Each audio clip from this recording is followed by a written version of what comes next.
You are British. You've never heard the words United States of America. You don't vote for presidents. You celebrate the Queen's birthday, not the 4th of July.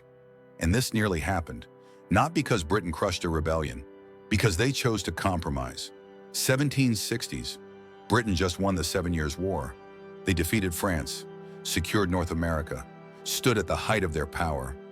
But victory came with a price: massive debt. So London looked at the colonies and saw one thing: assets to pay the bill. The colonists saw something else: a distant government making decisions without their consent. This wasn't really about tea taxes. It was about who had the right to rule.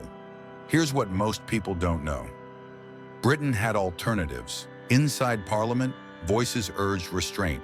They warned that aggressive enforcement would push the colonies toward resistance. 1775, the proposals were on the table: limited representation, softer enforcement, delayed confrontation.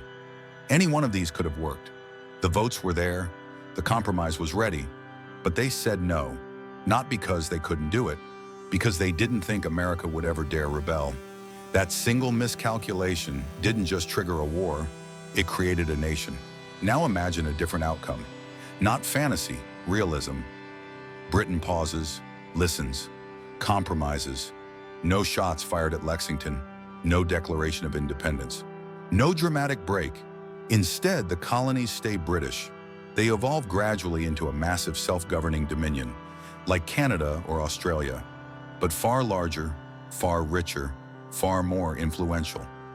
Political freedoms arrive slowly through negotiation, not revolution. Loyalty to the crown remains intact, and the British Empire becomes something fundamentally different. Because with America inside it, Britain controls an unprecedented combination of resources: population, land, natural resources, industrial power, from the Atlantic to the Mississippi and beyond. The empire doesn't peak and collapse in the 1800s. It keeps growing. London, not Washington, becomes the unquestioned center of global influence. The consequences ripple outward. Without the American Revolution, there's no revolutionary blueprint, no proof that a colony can overthrow an empire. Without that example, the French Revolution loses momentum, maybe never happens at all. Monarchies across Europe last longer. Democratic movements slow down. Political change becomes cautious, incremental, tightly controlled, not explosive. In this world, there's no independent United States dominating the seas, no massive American Navy projecting power, no dollar-centered financial system shaping trade, no 20th century world police, just a more centralized and far less free global order, dominated by enduring empires. Even the world wars unfold differently. Britain never waits for American intervention because America itself is British. Germany faces a unified Atlantic empire from the start. Naval dominance is overwhelming. Supply lines are tighter.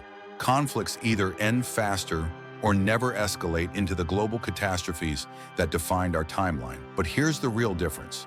In this world, there's no American Constitution setting a radical precedent, no Bill of Rights spreading as a model for individual liberty, no First Amendment redefining speech and dissent across continents. Without those ideas reshaping global norms, innovation slows. Culture evolves differently. Rights become conditional privileges, not assumed freedoms. Think about what disappears. No Hollywood, no Silicon Valley, no jazz, no hip-hop, no rock and roll. The entire cultural engine of the 20th century, gone. Because American independence didn't just create a country, it created a mindset. The idea that you could challenge authority, reinvent yourself, build something new from nothing. That mindset powered everything. The internet, civil rights movements, the global spread of democracy. Without it, the world feels more orderly, more predictable, but also more constrained. Stability replaces rebellion. Obedience replaces challenge. Authority replaces experimentation. And the British Empire endures far longer than anyone in our timeline expected. Which raises one final question that still matters today. If you had been alive in 1775, what would you have chosen? Safety and stability under the most powerful empire the world had ever known?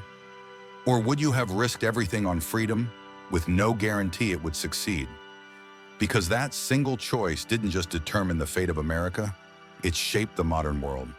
Everything we take for granted, democracy, rights, opportunity, the freedom to dissent, came from people who chose risk over certainty, who bet everything on an idea and won.